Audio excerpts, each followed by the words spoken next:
exam scores. What would you like to know about them? So I think I've got them all right here. Midterm. There they are.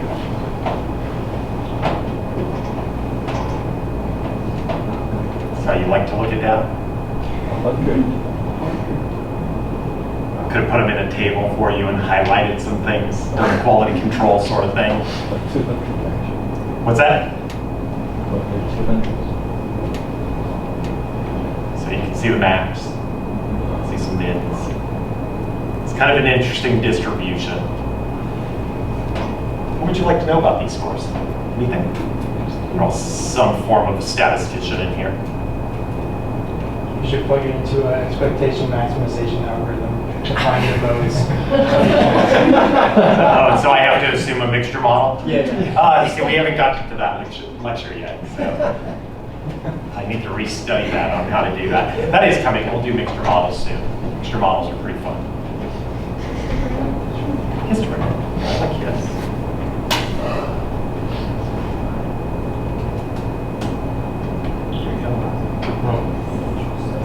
It's kind of interesting, yeah. It's not quite the bimodal thing. What distribution is that? And, you know, there's 27 test takers. So it's like, it's hard. I have a hard time looking at histograms when it's so low. And you can bin them a little bit differently, so I kind of played around with this a little bit this morning. I was looking at them too. What does it all mean? So maybe make it chunkier, something like that. It's the same data, different representation. You know, if n goes to infinity, then I guess it doesn't matter too much. But n's not infinity, it's 27.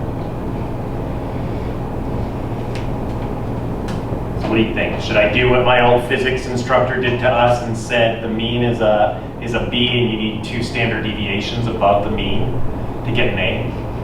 That was my first experience with physics at the university. Now it's like everybody on the first exam either got a 19 or a 20 out of 20. So everybody was sitting there with a B that had like a perfect score. It was really distracting. You know, at the end it did work out, but there was an assumption of normality. So is there any reason to believe that this class is normally distributed? Not even normal. So you can look at it a little bit differently. Add a few more bins in there. Maybe that helps. Histograms are tough. So this is the same phenomena that if you move into high dimensions and you're trying to do kernel density estimation. Histogram is a kernel density estimator. It's just a flat constant thing, so it's not very smooth. As you move into high dimensions, fitting things with histograms or kernel density estimators is a real pain. What do I mean by high D? I mean like 7 dimensions or 6 dimensions. Maybe in 3 dimensions is okay. That probably took a month of my life figuring out KDEs don't work well in high D. For all of those of you watching on YouTube, I don't care that you have adaptive approaches to do it. I still don't think they work very well in high D. Anything else you want to know about it? Median. People are getting used to, don't ask about the mean first. But I would probably ask what's the mean. So 82. It's not bad. Some of you were hoping for lower, I'm sure. What's the mean? 78, so it's actually skewed in the other direction. So a lot of mass on high scores. So I think what we see here in this is there are a lot of people that are in the stats department and there's people that aren't in the stats department, and when you've had your last probability class has a lot to do with how you would perform under a midterm. So if you're well practiced at this stuff. And so I think all of us need to ask ourselves, do we really understand what's going on at this point of the class? is it is going to get harder, but I'm not going to introduce you with a whole bunch of new concepts after today. So, but it's really putting it all together. What is Bayesian doing? I also kind of understand that I guess it's a long exam that I gave for 50 minutes. I don't know if anything was overly challenging, but there are some spots where people, they obviously didn't understand the concept that I was asking about. And so if this midterm is productive in getting everybody to understand what they missed, why they missed it, that's my real intent with it. So I'd like everybody to just kind of assess yourselves. And if you want to talk about your score, if I misscored something or if I missed some of your work that's really important and you think it's going to make a big difference, come and see me after next time's class. I'm going to hand these back to you. You're going to take it all in, and you're going to think about things like, if you didn't do well, you get to redo it all. And so if you redo it all, I will give you, if you get 100% on the new one, and if you give me something that's like 75% on a redo, and you're at a 50 and you go up to a 75, that's actually not good. So it will increase your score a little bit. I'll give you the point differential. So if you went from 50 to 75, you increase 25 points. I'll give you half of those. So if you're a 50 and you go to 100, I'll give you half of those and you'll go to a 75. I actually don't grade these until I do the final grade. So what I do is I keep a stack of them on my desk, and then when I sit down and I grade and I look at your scores under all kinds of different weighting schemes, dropping, your worst score on a homework exam problem, things like that. And if all of a sudden you dramatically increase, what I'll do is, it's like this person, they could use some extra credit. And so I'll go to my stack of extra credit, including your makeup exams, and I'll look at how you did. And then I'll add those points in and I'll see if it makes a difference. What I don't do is I don't add them in beforehand, because I want people that did really well. I want to see them as well, how they did on their first attempt. I don't want to move the averages. So I don't like the idea that if you do extra credit, that I add that to the overall cumulative and everybody's compared against that. Does that make sense? So what I'm going to do is just collect extra credit from you guys, including this exam, and use that to benefit your grade at the end. Okay, so let's just write that down. Midterm corrections.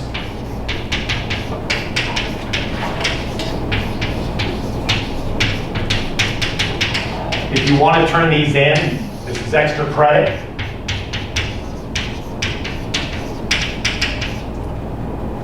You'll get 50% of the differential score.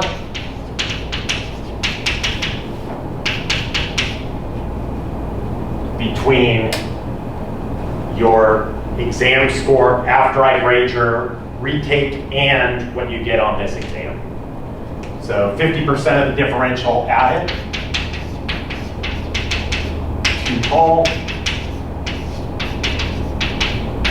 So if you got a 99, don't worry about it. So that half point, it's not going to do anything for you. So I also promised that 1 or 2 points, something like that, or 0.3 points, it will not make a difference in your grade. So if all of a sudden I draw a line through that and I see your 0.3 under, I give you the benefit and I'll knock you over the line. So eventually what I do is I just start kind of drawing lines through the distributions and seeing where they did what, and I'm looking for clusters, groups. So if all of a sudden you're real close to a group and they're getting a grade, up, and I have a line going through that, I'll give you the grade of the whole group. So that's your random grouping, your random effect, I guess. 50% of the differential added to the total. No idea what I wrote there. Let's say not this Friday, but next Friday. So I don't want you to wait forever to do this. I want you to realize any mistakes you made and figure out how to fix them up. Also, I'm happy to address questions in review session about this too. So if you're like, I'm still stuck on this, we can talk about it. We can talk about anything in review. Do not this Friday. What is this Friday's date? It is The 4th. So let's add 7 days to it. So November 11th. What you'll want to do is you need to correct every problem. So if you are doing this, and there's only one problem where you had error, I really want the whole exam back. So because I want to grade an entire exam, kind of look at it and see, do you know all that material? So if there's something you already did correctly, it shouldn't take you more than a couple minutes to write it down correctly again. So every problem needs to be turned in on that. Any questions about that? Let's just look at another couple of things. So I kind of had a question. Is this how would you want that turned in, like on the same exam sheet, or like typed up separately, or written out separately? It can be written out separately. So whatever's most convenient for you. I'm always hesitant about sending out the exams in electronic format to people because I do recycle questions. So, you know, if somebody's so ambitious as to write it all down and make a copy themselves, I guess that's okay. So I'm not going to stop you from doing that, but I don't like to encourage it. Exams are handed around. So yeah, you could just write it up by hand, pencil, and turn it in. A couple pages of paper, staple through it. Sound good? I was kind of like, what distribution is that? Usually there's a bimode in there. And it looks roughly uniform between the two. So I was kind of wondering, what distribution is this? So I kind of hypothesized that maybe this is a uniform distribution. So this is 1/27. So there's my, oops, not 1/27, 100 by 27. There's uniform quantiles. I just took the interval between 0 and 100 and I chopped it up into 27 pieces. So those are the quantiles for a uniform distribution, where I've chopped it into the 27th quantiles. So it's kind of a weird number. Why 27? Because that's you. How many people there is right here. And then I can do a QQ plot.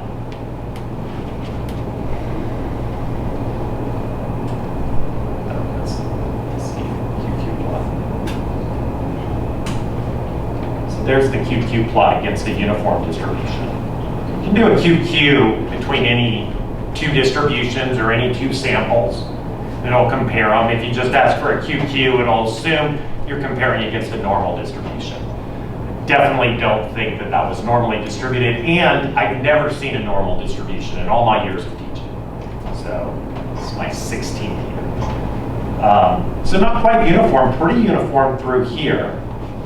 So it's kind of interesting. I will also point out that these low scores over here, this is about 45 or so, that's not terribly low.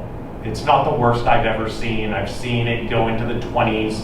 And so I think even people that are over here, while they might have to study a little bit more and get more practice before the final exam, I still think that people over here can do quite well in class. So I would be willing to say with the midterm retake,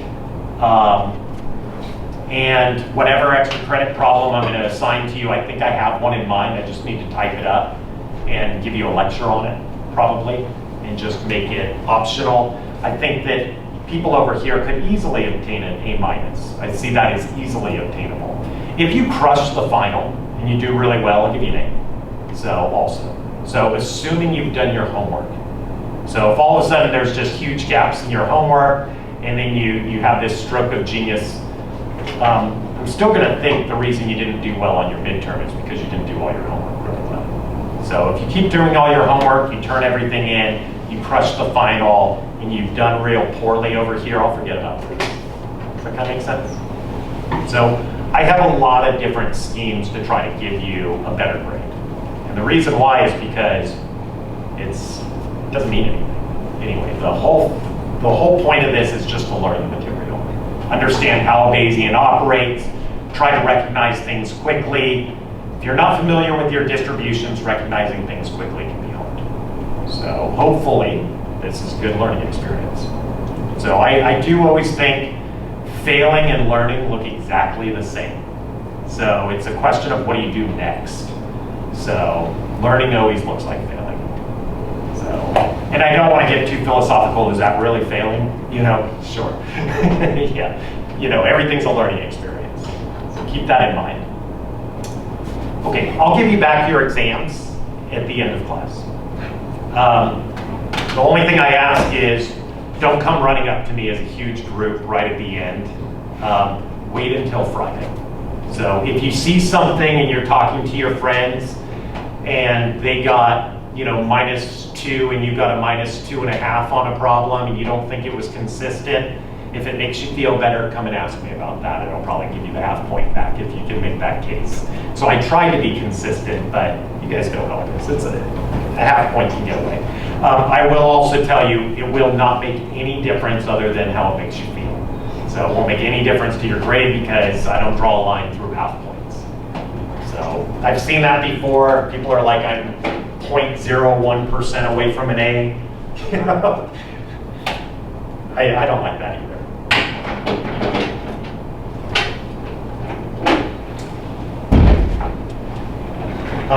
Midterm extra credit also, the extra credit that I'll assign, I'm not sure what problem it is. It might be the Behrens-Fisher problem if you're familiar with it and how a Bayesian attacks the Behrens-Fisher. It'll be a Gibbs sampling thing and you'll compare it to what a classicist does. And I'll provide you some samples. That would be worth, I think, maybe 10% midterm credit.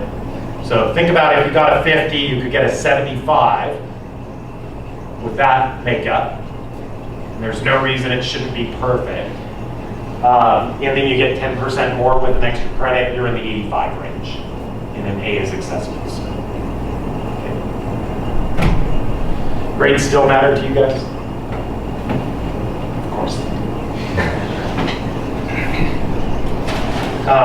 If you're really bummed, I'll put some candy out on the table too. You guys can cheer yourselves up. There's nothing like a peanut butter cup to like make up for a bad day. Life is about that simple in my book. So anybody want some candy? You guys can hand them around, I guess. Feel free to hand it around. I really just don't eat that in my house anymore. That bag was much fuller before last night. Okay, more on Jeffrey's priors. So we're right in the middle of an example. So we'll start up there and then we'll just close the loop on it and next time we'll get into hypothesis testing. If you don't like the term hypothesis testing, I don't like it either. It usually makes me cringe as soon as I hear about it. So drop it into the setting of model selection. So you know, if you've got a bazillion covariates and you want to know which ones are important, you're still going to have to make decisions at the end of the day. So everything we learn about in hypothesis testing is going to translate to model selection. There's a zillion ways to do model selection.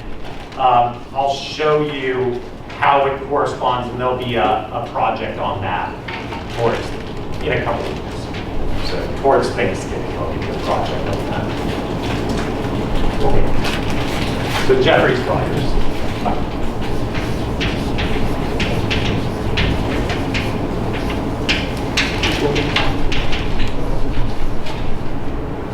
So this is Jeffrey's prior, so I'm giving it the possessive form, but you can definitely do that, the Jeffrey's prior, and use it as a noun. So Jeffrey's prior is this. Pi Jeff on theta is going to be proportional to the information on theta to the half power. Or the information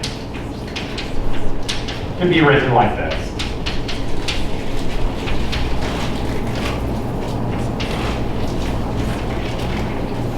Derivative d theta f of x given theta. You would want all of your data set in there. If it were IID data, this thing is just going to be proportional up to n, and that proportionality constant won't actually matter. But I like to write it with all the data in there. Usually in IID settings, I just put one data point in there. So it only matters if they're jointly associated. So, and sometimes when Fubini's holds,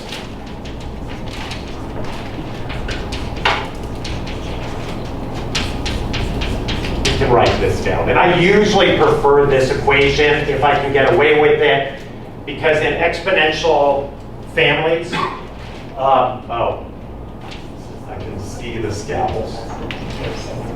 There we go. In exponential families, when you take the logarithm, usually it linearizes everything for you, and taking two derivatives usually knocks off some terms. We saw that last time. Log. I have a bad habit with that. So where the information is this. I will point out that in the multivariate setting, if you're coming up with Jeffreys priors in more than one dimension, the information is defined the same as the information has been defined before for you. So you look at either your second derivative matrix, so you might look at that. So, and then take the determinant of that thing, and it's going to be the half power. So in general, if theta was multivariate, this is the multivariate Jeffreys prior. You'll rarely see people use multivariate Jeffreys prior. What they usually are going to use is the marginal Jeffreys priors and product them together. And it's probably out of convenience. And it's probably also because most interpretation that most people are doing is on the margins one at a time. So if you just think about what people usually will report to you, they usually don't report like if you have 7 parameters in your model, they usually don't say, hey, here's my 7-dimensional joint credible set, because you can't really understand it. Now, if a robot was trying to infer something and use that, then maybe that is what you would want to use. And probably what you would use is all your joint samples that you would get out of an MCMC or something like that. And so, and we would predict using the joint stuff. But when we sit down and we try to interpret things, we're usually doing it marginally. Each parameter at a time. You've all seen that table. So what are the means? What are the medians? What are the modes? What are the 95% intervals for the margins? Okay, our last example from last time. So we found 2 Jeffreys priors so far from last time. We found pi mu is going to be proportional to a constant. So when we work this thing out,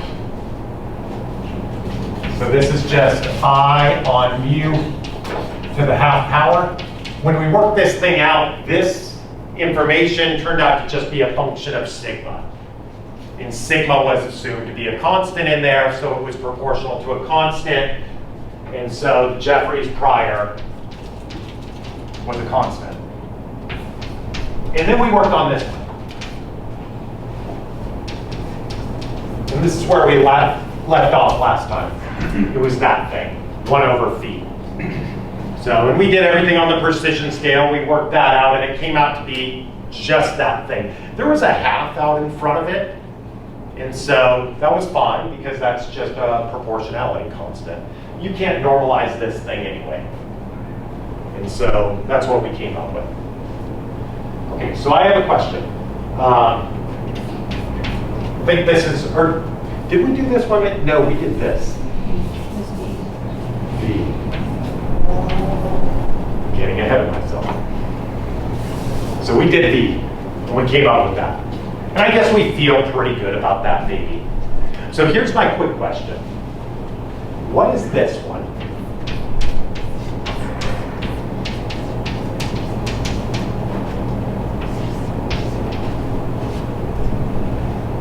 I know, I spoiled the thing.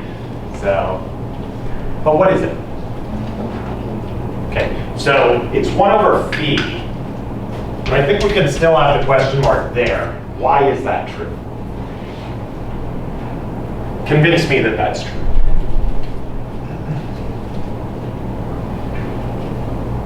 So if you understand what a Jeffreys prior is, you know that's true, almost instantly.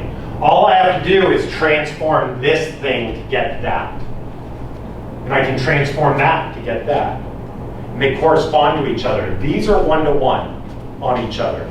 These have exactly the same info. So they are the same priors in disguise. And we can check that. So let me just show you that this is true, and then we'll work it out so that we understand at least what a Jeffreys prior is supposed to be doing. So we understand in what sense they're invariant transforms. What it means is if you use the rule of Jeffreys prior, everybody, regardless of how they parameterized everything, is going to be using the same prior, just written in terms of the parameters that they've arbitrarily chosen to work with. So if I take pi v, this is proportional to 1 over v, and I want to map this over to phi. So I'll write a v here, but this is that Jeffreys prior. It's the same thing, 1 over v. So I'll just do this so I understand which pi that is. So v is going to be equal to 1 over phi. So phi is equal to 1 over v.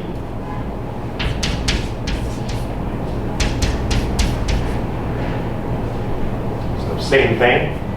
So if I wanted this, we've done this before, then I just take pi v, and what I do is everywhere I see a v, I plug in its definition in terms of phi.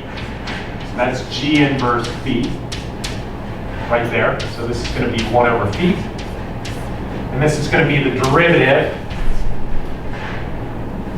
of phi inverse. So this is just the derivative of 1 over phi. So I'm just taking anywhere I see v, and I drop in 1 over phi instead. And they mean exactly the same things. And so this thing is going to be 1 over phi. So this part right here is just that. So where I see v, I plug in 1 over phi. And then I take this derivative term. So this will be minus phi to the minus 2. So that's going to look like phi times 1 over phi squared, which is equal to 1 over phi. So that means they have exactly the same information. If you like that prior, you also like that prior. So let me just ask a quick question about this. Let's do one more, make sure that we understand what a Jeffreys prior is. So what would this be?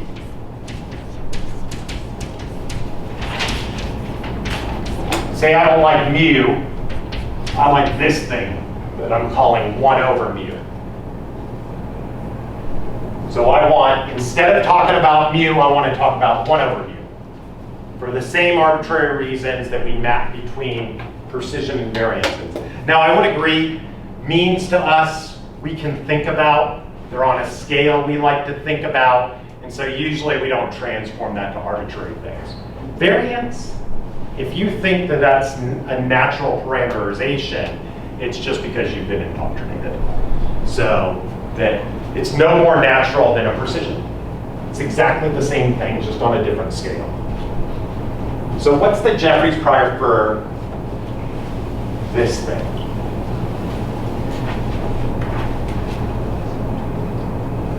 We've done it at least 2 or 3 times. Yeah, 1 over psi squared. Does everybody see where that came from? So this would be, if you like this, pi mu is proportional to 1.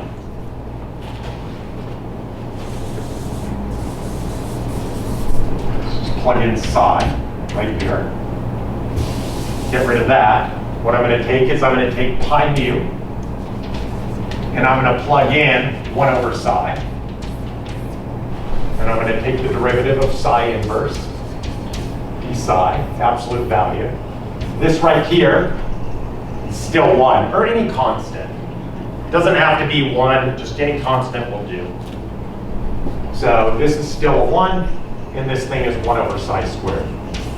So what it means that if we went through the work to come up with the information on psi, and we worked through everything, we would have derived that. That's what we would have derived. So this is also equal to, I should say proportional to, expectation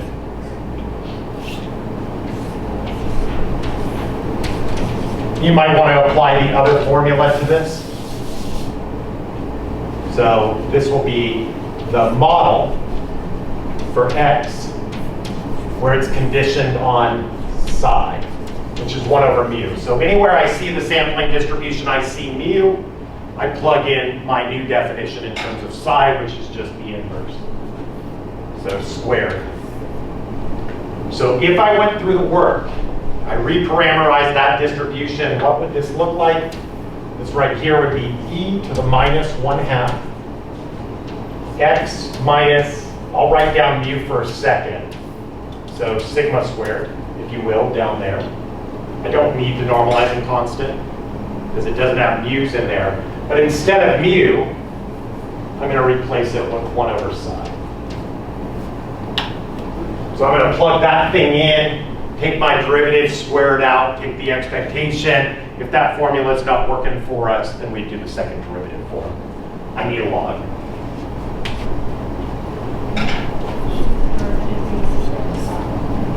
Yeah, exactly. Yes.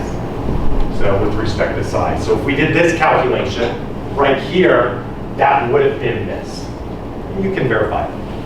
So there's one for you. Maybe it shows up on a final exam or something like that. So that's what Jeffreys priors do. So if I have 2 experimenters and they're operating with 2 different parameterizations, but they agree on the model, data would have been generated exactly the same. One scientist talks about mu, one talks about psi. They both work through their Jeffreys prior calculations. They come up with answers. So experimenter 1 comes up with that. They're operating on mu. Experimenter 2 is operating on psi. They work out this thing. If they transform back and forth their priors, they have exactly the same priors. So Jeffreys priors are set up so that no matter how we parameterize our model, we're still working with the same priors, just in disguise. So this is going to be that because we'll just do the transform. And then we'll check. Make sure that this is all true. And then we'll do the proof. So pi phi is going to be proportional to pi v. I guess we already just did this. We just did this. So we're not going to do it again. What we're going to do is just verify everything. So let's do this. I phi. Just work through this thing. Minus expectation. I'll take my 2 derivatives on the log of phi to the half power, e to the minus phi over 2, x minus mu squared.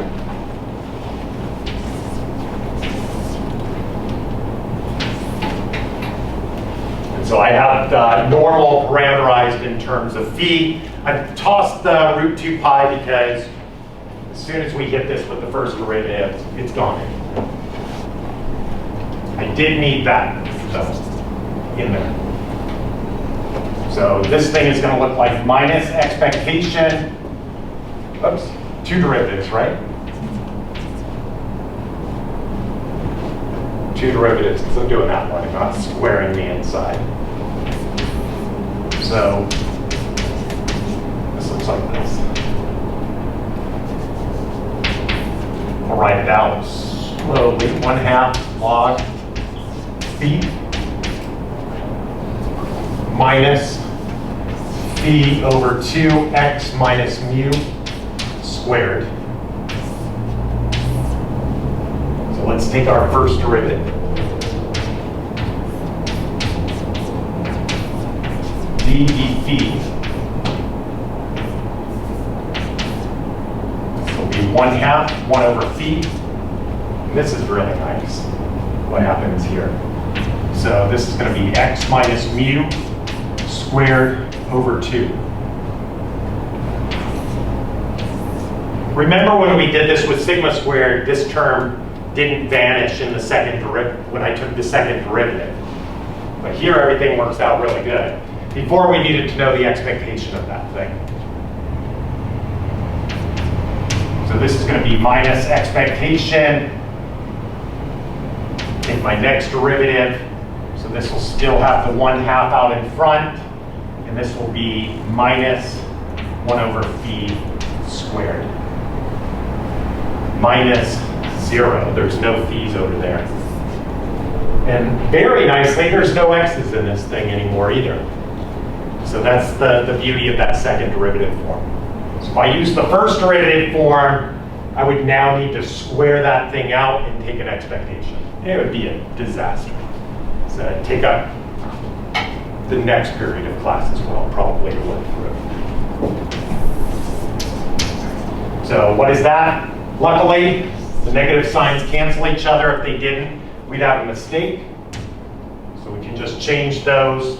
So I phi is going to be proportional to, well, we worked it out. It's 1/2 1 over phi squared, which is proportional to 1 over phi squared. So now the Jeffreys prior is the square root of that. So pi Jeff on phi is going to be proportional to 1 over phi squared to the 1/2 power. 1 over phi, which is my transform of that. So that's guaranteed to happen. So information has this property. So let's prove that.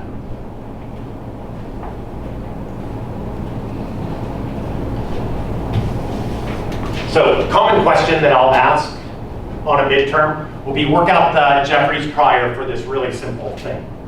And you work it out, you spend a minute working it out, and then I say work out the Jeffreys prior for this transform. And if you actually went back to the definition of information and tried to work it out, it would take you the whole test time. And if you know what a Jeffreys prior is, you would have just transformed your part A answer into your new thing, and that would be a much easier calculation.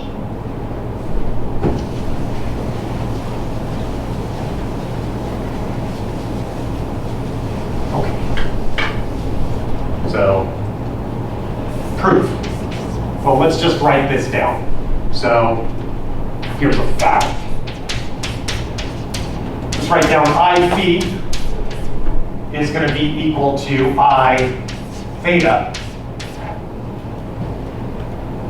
And let's just write down exactly what we knew before. So we know this. I'll finish that line in a second. We know that if I know a distribution, so given, I'll write down pi theta. This is just some distribution. I'll do the same notation we had before. P theta. Call that theta. So if I wanted to come up with a transformation where I know that G inverse phi is equal to theta, so I've defined it through the inverse transform. So I'm presupposing I've got that inverse transform. So I have a new definition for theta, and I can write it in terms of phi. So if I wanted P phi,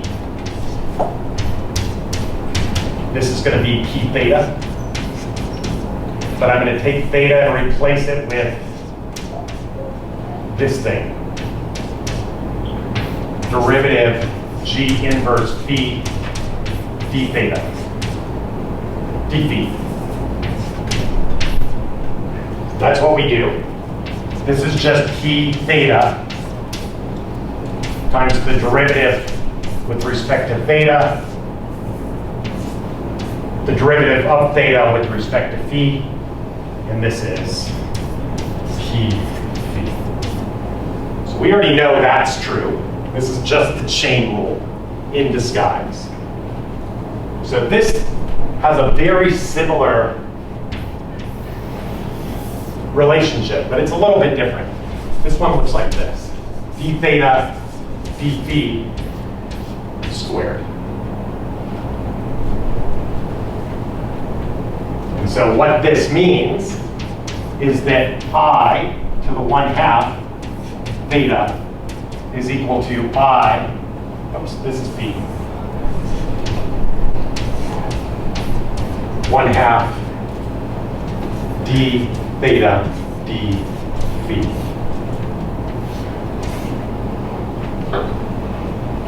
We'll prove this in just a second. But if half information follows this rule, then it's going to transform just like a probability density will transform. And that's what our two examples just showed us, is that I could have worked out the information and then transformed it, or I could have just worked out the information of both transforms, or I could have worked out the information of one of the transforms and then just transformed that directly. So half information follows the same rules as a probability density. The only difference is it's not normalized.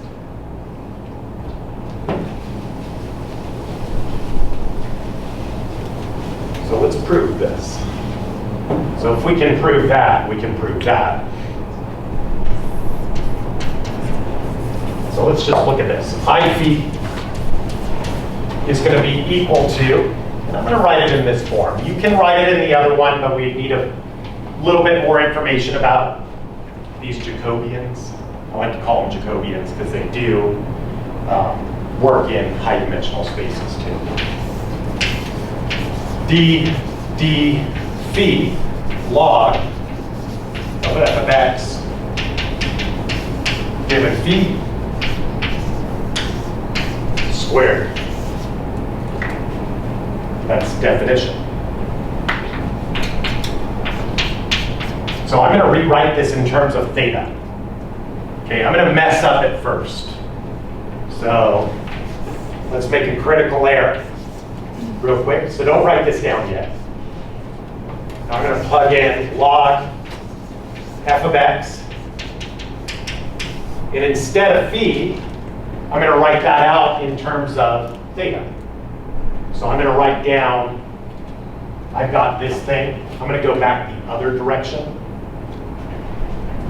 So I'm going to write down instead of phi, that's g theta.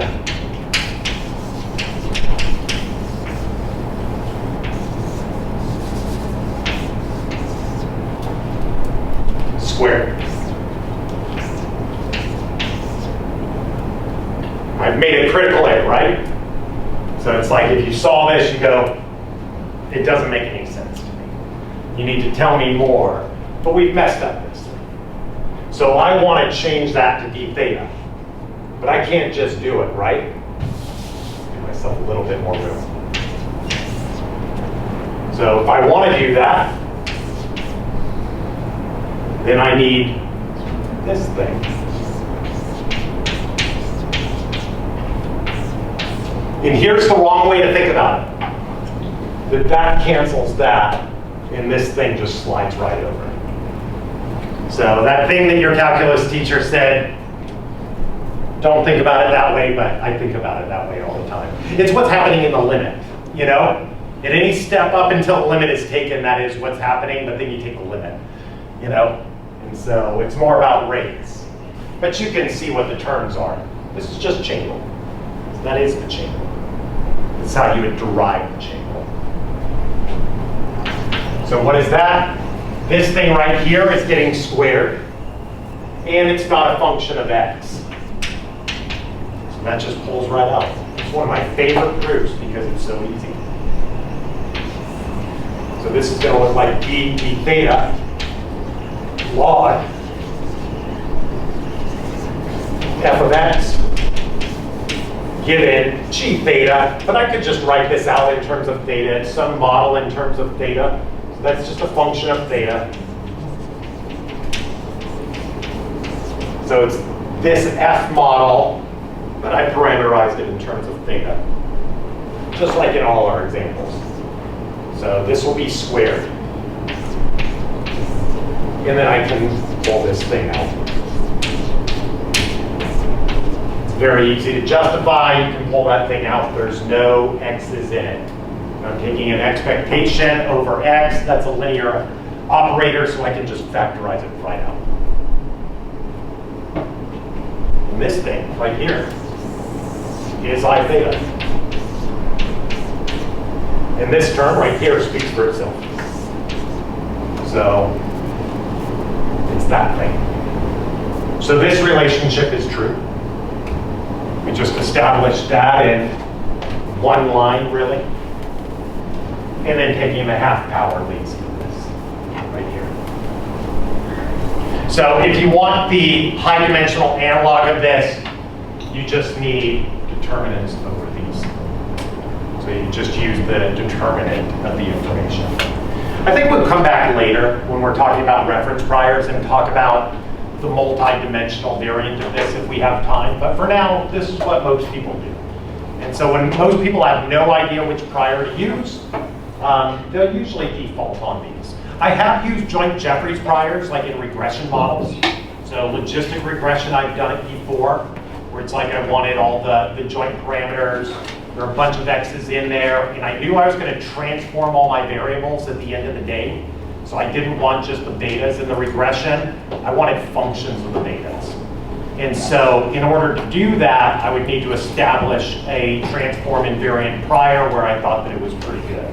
So I used a joint Jeffreys to do that. I think that's the only time I've ever used it in practice. And I had to look it up. So I didn't work it out. I looked it up, found a paper on it, and then read it. I thought it was interesting, and I used their result. I think Bayesians do that all the time. So that's what a Jeffreys prior is. So what it says is, if everybody follows this rule that Jeffreys came up with, we all agree on the priors. So that doesn't obviate that we all agree on the model. So there's this pre-assumption that we've all agreed on the model as well. So if we all agree on the model, we all agree on the likelihood, regardless of how we parameterize it, we're going to come up with the same inferences. So how we talk about those inferences on the different scales is different, but ultimately it has the same inference. That's what Jeffreys priors do. So that's a good idea. I will point out, there's more to this conversation. You could come up with other priors that are transform invariant. And so Jeffreys said more about this, that he said something about the admissibility of this, and then other forms like this. So I will point out, if you took the fourth power right here, if you redefined it into like Scotland's information, you put like the fourth power, and then you took a fourth root of whatever that function is, it would be transform invariant. You can kind of see that just from the proof. And so if I use priors like that, this one will always lead to better inferences. So it's something about the admissibility, that you overcurve everything when you scale it up in powers. 0 could be like a transform invariant prior, but it doesn't make any sense. You know, so that would be the 0th version of all of this. So you probably wouldn't want to do that. So if you took the 0th derivative, I would have to take 4 derivatives and then, well, actually you could do it like this. Enough about that. So this is the one that people will go to. I will point out there's this notion of a reference prior, that the posterior pulls away from the prior as fast as possible. And in one dimension, they are the same as Jeffreys priors. So I think we need a conversation about that, but I don't think we're ready for it yet. Okay, next time we'll start up with model selection. Let me hand back your paper.